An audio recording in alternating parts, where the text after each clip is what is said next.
Bonjour à tous, je me permets de vous faire un petit débriefing sur un futur séminaire que nous allons faire au sujet de la défaillance du système électrolytique qu'on appelle souvent en langage naturopathique le terrain acide, qui est fort à la mode.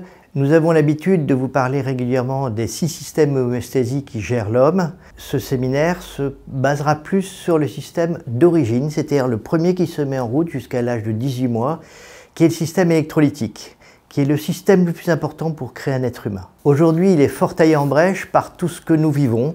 Déjà, la grossesse est un peu compliquée avec beaucoup de médicaments qui sont avalés durant cette période, surtout des pesticides, mais aussi une eau qui n'est pas toujours très pure, voire des pensées qui ne sont pas toujours comme on voudrait. Énormément d'éléments perturbent la grossesse et font basculer l'enfant vers une certaine acidose. On sait aujourd'hui à la naissance qu'un bébé peut naître avec une peau qui peut même quasiment desquamer tellement le liquide amniotique a été acide, alors qu'un liquide amniotique est basique. Tous ces éléments nous font penser que énormément de choses se jouent durant la grossesse et aussi durant les premiers mois de la vie. On sait que le système électrolytique est acquis à l'âge de 18 mois pour toute la vie durant. C'est-à-dire qu'après, il est très difficile de revenir en arrière. Après ça, on pallie, guérir c'est plus compliqué.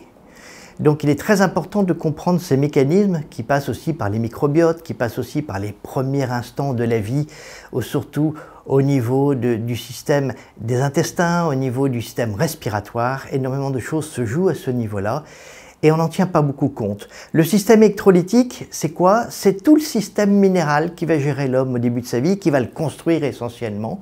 Et ce système minéral, c'est sous-tendu derrière par un système intestinal. S'il est déficient dans les premiers jours de vie, dans les 21 premiers jours de vie, ça sera compliqué toute la vie durant. Et il faut savoir que l'élément qui va gérer ce système électrolytique dont personne ne parle, c'est le silicium. Le silicium, c'est le vecteur de la lumière. Si ce silicium n'est pas bien implanté dès le début de vie, l'assimilation de la lumière se fera pas bien, l'assimilation intestinale qui en découlera se fera pas bien, l'assimilation cellulaire, les échanges intra-extracellulaires seront compliqués. Par exemple, le système acido-basique, avec le calcium, le magnésium, le fer, le cuivre, etc. Tout sera légèrement déficient. Sous-tendu tout ça par une mauvaise membrane phospholipidique de chaque cellule qui permettra moins bien, avec des oméga 3 souvent un peu inefficaces ou insuffisants, d'assimiler ces sels minéraux qui sont à la base de toute vie. Ça, c'est le premier élément qu'on va essayer de comprendre sur ce séminaire. Aujourd'hui, le terrain acide a une connotation très négative. On n'arrête pas de nous dire « Ah oui, je suis en acidose, c'est grave, docteur, etc. » Je dirais non. La globalité de la population de nos pays occidentaux sont acides. Aujourd'hui, nous vivons dans un terrain acide. Pourquoi?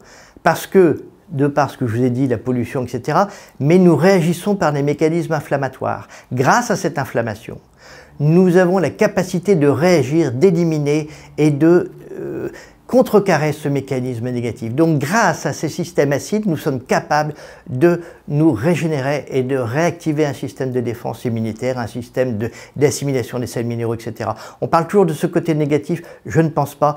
C'est vrai que nous sommes dans des états d'acidose, mais grâce à cela, nous sommes capables de réagir. Et ça, personne n'en parle et c'est bien dommage. Ce système électrolytique est géré par 2 organes nobles dans le corps humain. 2 organes nobles qui vont créer ce qu'on appelle les systèmes acides volatiles et les systèmes acides liquides. Le poumon est le grand gestionnaire des systèmes d'échange gazeux. S'ils se font mal, on se met en acidose.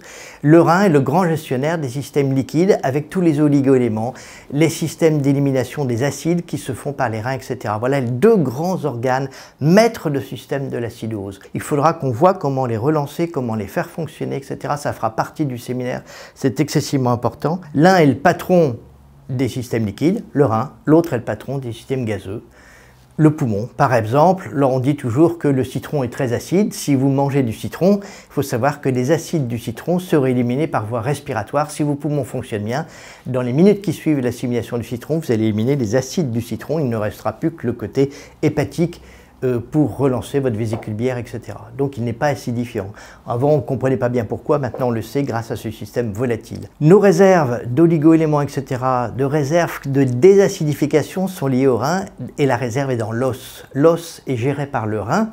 Si nous n'avons pas cette bonne réserve qui se fait dans les premiers mois de la vie, notre os sera abîmé et on aura tout doucement au fil de la vie des phénomènes de déminéralisation. En homéopathie, on verra ça aussi, les homméopathes décrivent très bien ces systèmes de déminéralisation qui sont aussi liés à des systèmes d'acidose sous-tendus derrière.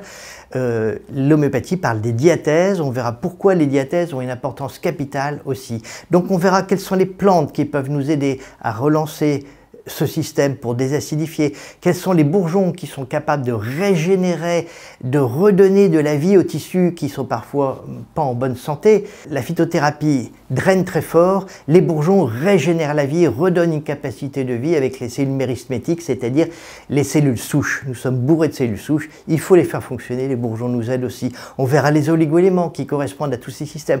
On verra tous des mécanismes, et l'homéopathie bien sûr, tous ces mécanismes qui nous permettent de sortir de ce mécanisme d'acidose et permettent donc d'alléger notre système pensée. Plus nos pensées sont lourdes, plus nos intestins fonctionnent mal, plus on déprime. Le système mental est intimement lié aussi à ces systèmes d'acidose. Comment faire pour avoir des idées plus légères? En allégeant nos intestins, en refaisant fonctionner nos échanges transmembranaires, en allégeant nos systèmes de pensée aussi. Parfois les gens veulent le faire et ne savent pas parce qu'ils se sentent trop lourds, même avec de la bonne volonté, ils n'y arrivent pas. Comment alléger tout ça pour retrouver une pensée plus pure? Plus nous sommes légers au niveau de notre acidose, plus nos pensées seront pures, plus nous évoluons mieux au niveau de nos pensées et notre être intérieur. Il ne faut pas oublier que tout ça est sous-tendu par la lumière, on n'en parlera jamais assez. Cette lumière est fondamentale pour évoluer. Voici un schéma dont on ne parle jamais dans ces phénomènes d'acidose et qui pour moi est capital. Tout ça sera abordé durant ce séminaire. On vous attend nombreux pour venir écouter une autre façon de comprendre les mécanismes d'acidose et comprendre comment ces systèmes électrolytiques peuvent être atteints et surtout nettoyés et repartir. Merci de votre attention.